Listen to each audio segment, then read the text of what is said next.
দর্শক আসসালামু আলাইকুম। আমি এবং আমার ছেলে ঈদের নামাজের জন্য ঈদগাহে রওনা দিয়েছি। এই যে আপনারা দেখতে পাচ্ছেন,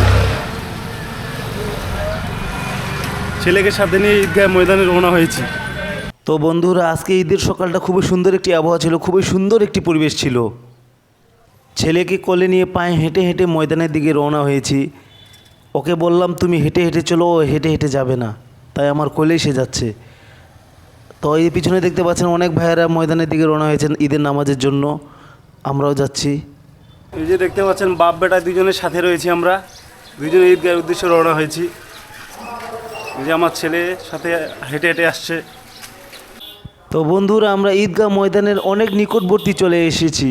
আর কয়েক কদম এগুলে আমরা ঈদগাহ ময়দানে প্রবেশ করব ইনশাআল্লাহ। আজ ঈদের দিন, ঈদুল ফিতরের দিন। তো বন্ধুরা, ঈদগাহ ময়দানের প্যান্ডেলের ভিতরে অধিক সংখ্যক মুসল্লি হয়। আমরা প্যান্ডেলে নামাজ আদায় করতে পারি নাই, প্যান্ডেলের বাইরে এসে আমাদেরকে নামাজ আদায় করতে হয়েছে। এই যে আপনারা দেখতেই পাচ্ছেন অনেক সংখ্যক মুসল্লি প্যান্ডেলের বাইরে নামাজ আদায় করেছেন, এত প্রচুর পরিমাণে মুসল্লি হয়েছে। তো আমি এখন জায়নামাজ বিছিয়ে আমরা দুই বাপ বেটা মিলে ইনশাল্লাহ নামাজে দাঁড়াবো। এই যে দেখতেই পাচ্ছেন আমি জায়নামাজ বিছিয়ে সুন্দরভাবে, জায়নামাজটা অবশ্য উল্টো হয়ে গিয়েছে, আমি পরে আবার সেটা সোজা করেছি। সবাই কাতারবন্দি হয়েছে, ইমাম সাহেব বলেছেন সবাইকে কাতারবন্দি হওয়ার জন্য।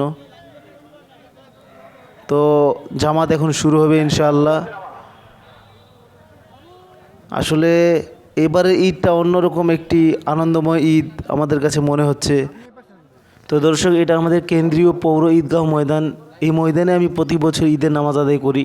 আল্লাহু আকবার, আল্লাহু আকবার, লা ইলাহা ইল্লাল্লাহ, আল্লাহু আকবার, আল্লাহু আকবার, ওয়া লিল্লাহিল হামদ। আম্মা বা'দ, ফায়া'লামু আন্না হাযা আমরুল ঈদ।